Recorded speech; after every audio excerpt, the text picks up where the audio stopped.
ভিডিওটা সবাইকে ফুল দেখার অনুরোধ রইল। বৌমা, আমি কাজে গেলাম। কাজে যাবার আগে আপনার নবাব পুত্রকে ডেকে বলুন কাজের খোঁজে বেরোইতে। হৃদয়, বাবা হৃদয়, নাস্তা পানি খায়া একটা কাজ কাম খুঁজতে যা। বৌমা, আমার আবার দেরি হয়ে যেতেছে, আমি যাই। তোমারটাকে আমি ঘুম থেকে উঠছি না দেখে তুমি আমারে দিয়া ডাকাইছো। ডাকাইছি। এইভাবে মায়ের উপার্জনের কামাই আর কয়দিন বসে বসে খাইবা? আমি আমার মায়ের পোলা, খাই আমার মায়েরটা, তোমার বাপেরটাও খাই না, তোমারটাও খাই না। ভালোবাসে আমি পাপ করছি, ভালোবাসা বিয়েই তো করছি, বউয়ের মর্যাদা দিছি। সকাল নাই, সন্ধ্যা নাই, রাত নাই, আমি বইলেও দোষ, শুইলেও দোষ, খাইলেও দোষ। এত খোটা বেড়া হিসেবে আমি কেমন সহ্য করি? বাবা, তুমি আমাকে 2 লক্ষ টাকা ঋণ দিবা, আর সেই টাকা নিয়ে আমি হৃদয়কে ব্যবসা দিয়ে দিব। আমার মেয়ের জামাই যদি চায় তো শুধু 2 লাখ টাকা আমার পুরা চালের আড়ত তারে আমি দিয়ে দিই। কি হয়েছে বৌমা? কি আর হবে, বাবা ঋণের টাকা নিতে ওর গায়ে বাচ্ছে। ব্যবসা কইরা শোধ করে দিবি, তাতে সমস্যা কি? আমি ব্যবসা করি, শ্বশুর বাড়ি থেকে টাকাই না, আর গ্রামের মানুষ আঙ্গুল দিয়ে দেখে আমার কই বই যে দেওয়া হাইটা যায় হৃদয় শ্বশুর বাড়ির টাকা দিয়ে ব্যবসা করে। আরে বন্ধু, তো চাকরি হয়ে গেছে। এই ইন্টারভিউ দিলাম না, শুনলাম না, জানলাম না, চাকরি হয়ে গেছে। কোনো ইন্টারভিউ দিতে হবে না। কি এমন চাকরি আমার ইন্টারভিউ দেন লাগবো না? জমিদার বাড়িতে তুই সকাল বিকাল খালি জমি চাষ করবি, মাসিক বেতন 10,000 টাকা। আমি পড়াশোনা করে একটা মানুষ, এই আমার দেখে কি চাষা মনে হয়? আমি চাষা যে ওর ট্রাক্টর চালামু? বড় বড় কথা বলিস না। তোর বাপ ছাড়া আমার বাপ ছাড়া কি ছিল? চাষাই আছে। হ্যাঁ, আমেরিকার প্রেসিডেন্টের বাপের খোঁজ নে, হ্যাঁ আসিল চাষা, এই জন্য হ্যাঁ কি চাষা হয়েছে?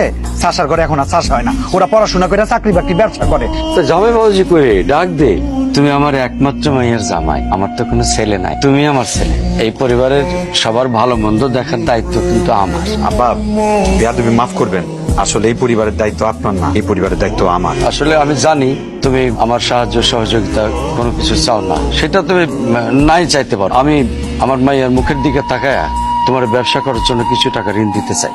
মাফ করবেন, আসলে কারো সাহায্য সহযোগিতা আমার লাগবে না। ভালো থাকিস মা। তুমি আজকের দিনটার জন্য একদিন ঠিক আফসোস করবা। তোমার কথা শুনে মাঝে মাঝে মনে হয় তুমি কি শিক্ষিত না মূর্খ। বিয়ার আগে আমি ছিলাম খুব শিক্ষিত মানুষ, তখন আমার মতো ভালো মানুষ আর দুনিয়াতে নাই। আর এখন তোমার মনে হইতেছে আমি অশিক্ষিত, আমি মূর্খ। বিয়ার আগে মনে হয় নাই? আমার একটা কাজ করে দিতে হইব, কথাটা কিন্তু কাউরে বলা যাইব না। কারো কম না, আপনি নিশ্চিন্তে থাকেন। আমার এই আংটিটা বানিয়া চাচার কাছে রাইখা কিছু টাকা নেবেন, আর তারপর আমাদের বাড়ির জন্য বাজার নিয়ে আসবেন। আরেকটা কথা, আমার শাশুড়ি পাঙ্কাশ মাছ, ছোট মাছ খুব পছন্দ করে, একটু মনে করে আনবেন ভাই। বাজারটা নিয়ে আপনি রান্নাঘরে যান, আমি আসতেছি। খারাপ, তুই আগে আমার কথা জবাব দিবি, তারপর এখান থেকে যাবি। তুই বল, এই টাকা তুই কই পাইছস? কই পাইছস বল। ফরিদ ভাই কিছু বলবে না, আমি বলছি তাকে যেতে দাও। ও অবশ্যই বলবে, আমার প্রশ্নের জবাব না দিয়া ওইখান থেকে এক কদমও যাবে না। বল। আমি তো বললাম তাকে যেতে দাও। ভাইয়া আপনি যান। আমি আমার হাতের আংটি বিক্রি করে বাজার করাইছি। তুমি নিশ্চয়ই ভাবছো আমি আমার বাবার কাছে আমার ঘরের বাজারের জন্য সাহায্য চাইতে গেছি।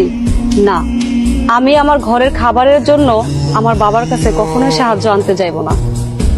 আর আমার শ্বশুর বাড়ির লোকজনকে কখনোই আমার বাবার কাছে ছোট করব না, কারো কাছেই না। আমি মনে হয় আর বাঁচুম না। এমন অলক্ষণী কথা বললেন না তো। কি আর করবেন, গরিবের জীবন এমনই কষ্টের।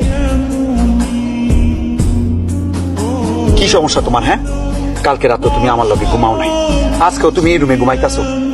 আমার এখন আর পছন্দ হয় না, তাই না? কি সব বাজে বাজে বলতেছো তুমি? মায়ের শরীর খারাপ, আর মায়ের হাতটা টিপতে টিপতে কখন যে ঘুমাই গেছিলাম আমি জানি না। মিশা কথা কইতেছো কেন? বাহানা বানাইতেছো। আমার অসুখ আর আমি জানি না, আমার অসুখ হলে তো আম্মা আমারে জানাইবো সবার আগে। তুমি হয়তো টেনশন করবা, এর জন্য তোমার জানায় নাই। বাহানা বানাইতেছো, আমি বিশ্বাস করি না তোমার কথা, আমি বিশ্বাস করি না, তুমি নাটক করতেছো। এখন বউর কথা বিশ্বাস হয় না।